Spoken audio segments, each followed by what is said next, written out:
Hi, 6th grade. Welcome to your earthquakes lecture. Go ahead and get the slides pulled up if you haven't already.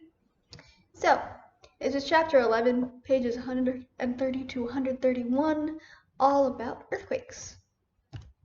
So you may be asking, how do earthquakes form?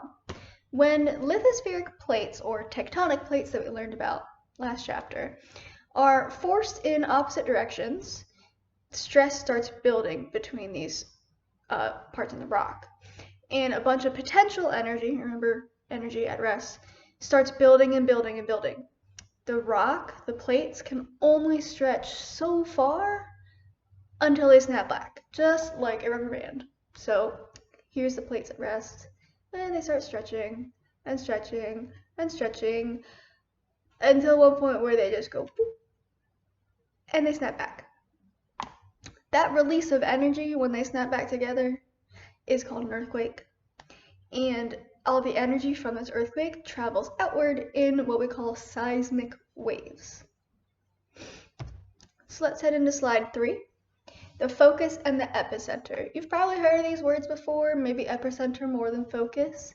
So the focus is the point beneath the Earth's surface where the earthquake originates from. It's where the rock breaks apart and causes all the waves to come out. The epicenter is the point on the surface of the Earth directly above where the focus was. And usually when you hear about an earthquake, you'll hear, oh, the epicenter was in San Diego. It was somewhere in San Diego, and the focus was directly below that, however many meters or kilometers down into the surface it is. These seismic waves that we talked about in the last slide, they carry the energy from that the break in the rock out and out and out in waves, kind of like a ripple in the ocean, and it's in all directions. These waves are called body waves because they move through the body of the Earth.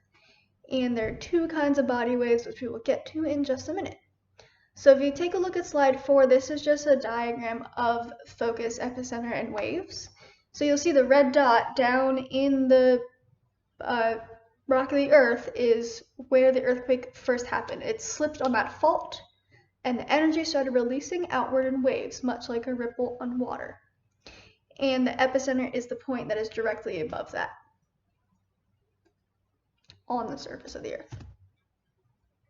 So now we'll talk about the body waves. P waves. These are also known as primary waves. They're a type of seismic wave that compresses and expands as they move outward. That was a little weird to think of.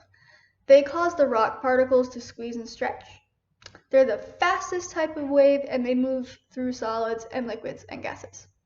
So if we look at our rubber band again, when we have the P waves, what they do is they can kind of elastically move back and forth like this. So we have pieces of rock that are squishing together, pulling apart, squishing together, pulling apart in this lateral motion. If we go to slide 6, we'll talk about S waves. And S waves are a type of seismic wave that moves side to side and up and down. It's perpendicular. They move the ground back and forth, causing rock to move in sideways motions. So you can think of it of actually making an S. So like this rubber band, it's moving in an S wave. It's moving up and down, or I can move it side to side, and it's moving all around. The important thing about S waves is that they cannot travel through liquids. Only P waves can. So if you look at slide 7, there's a better picture than my rubber band example. You'll see, you don't have to, I know the writing's tiny, you don't have to read it. You'll see in the P wave that it's compressed, there's pieces that push together, then pull apart, push together, pull apart, push together, pull apart. And the S wave is moving, like a wave we think of on the water. A good example of how these work is a slinky, that toy you play with as a kid. So if you have your slinky, and you just kind of push it, the chunk of coils will move down and bounce back, and keep doing that back and forth. That's a P wave. An S wave, if you just wiggle the slinky and it starts moving in that S shape, that's the S wave.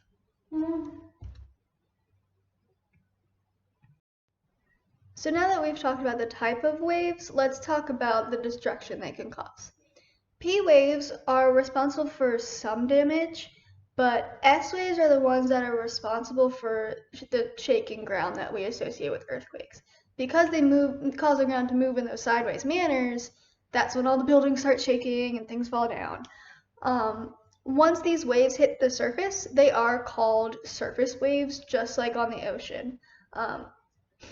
And they quite literally move the ground in waves and make everything fall down and break and cause lots of damage.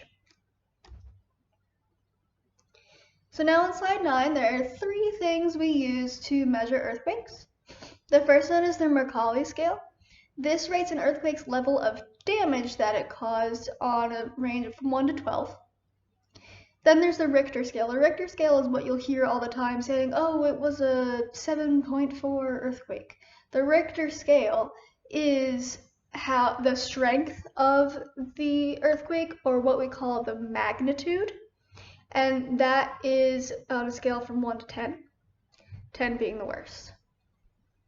And then the moment magnitude scale is the estimate of the total amount of energy released from the earthquake on a scale of 1 to 10. I've never been in a really, really bad earthquake. I haven't lived anywhere near that. But I remember in 2011 when I was in school, there was an earthquake in Virginia, and I was living in Pennsylvania at the time, and it was a medium earthquake, a 5.8, and I was able to feel the aftershocks in my house up in Pennsylvania. Yes, I fell out of my chair. It helped that I was slightly getting out of the chair, and then I just fell over. Anyway, so if you go to slide 10, it's your homework. What I want you to do is to research the strongest earthquake ever recorded in the US. It occurred in San Francisco in 1906.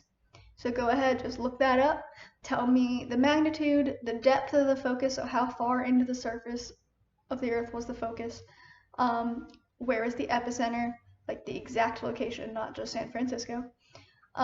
And you have to look through most of the articles on that, but the earthquake itself did cause damage, but there was a lot more damage caused by something else as a result of the earthquake. See if you can find that. Email the answer, send it to me in Teams, whatever's easier for you. Have a good day.